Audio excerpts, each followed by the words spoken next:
What do we do now? An action guide for the previously apolitical. Part 2, how to start a revolution.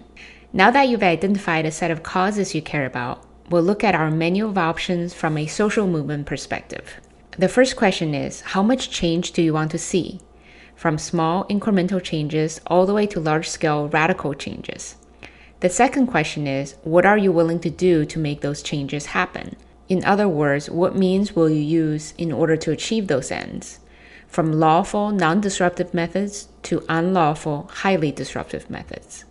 On the more disruptive side, there's further distinction between violent and nonviolent social movements, where violence is defined as harming people or property.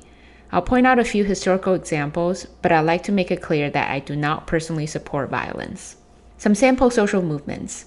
Here's the French Revolution, a bloody revolution that ended the French monarchy. It brought about large-scale revolutionary changes through very violent and disruptive means.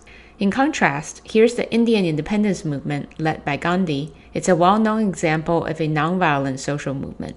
Here is the Boston Tea Party, an act of defiance over colonial taxation in which property, namely tea, were destroyed.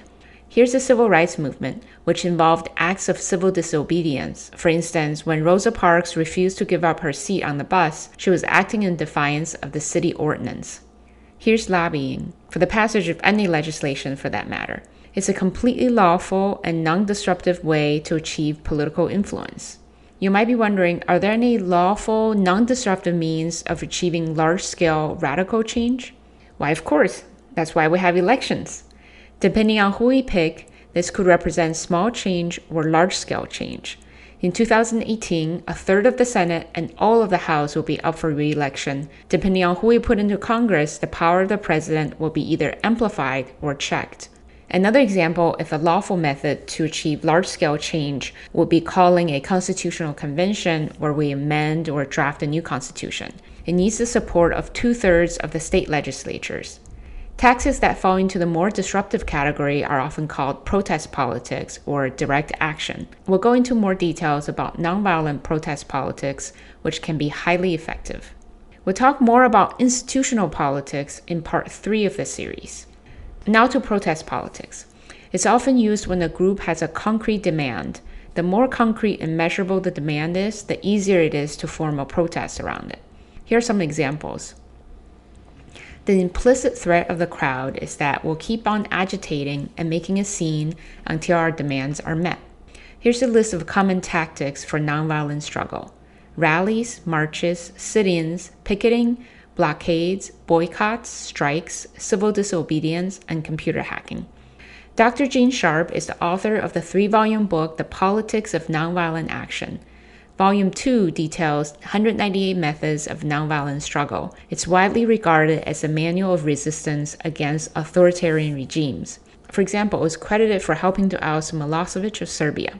A more readily available version will be the 93-page distillation of Gene Sharp's core ideas in the pamphlet From Dictatorship to Democracy. You can find it on Google.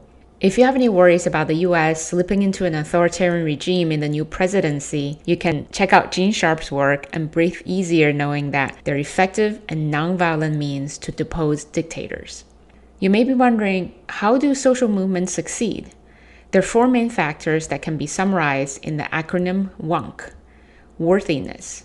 Establish moral high ground. For example, commit to nonviolence during protests even when the opposition is taunting you and goading you into violence. The worthiness of a cause in the public eye can be damaged if its members resort to violence. Unity. A movement is stronger when it has a united front in terms of its demands, messaging, and actions. Numbers. The more people participating, the merrier. Commitment. Show that you mean it. When protesters show up, regardless of bad weather, when they picket day after day, they're demonstrating their commitment to their cause. As a participant in a social movement, you can contribute to its success by helping it achieve more WUNC. We've been talking a lot about social movements. Another key word you may want to look up is community organizing. This is particularly relevant for local initiatives. A great resource is a community toolbox developed by the University of Kansas. In summary, today we talked about how to build informal kinds of political power by mobilizing people outside the formal political institutions. This is the social movement approach. It's particularly relevant when you're part of a marginalized group with little access to formal institutional channels.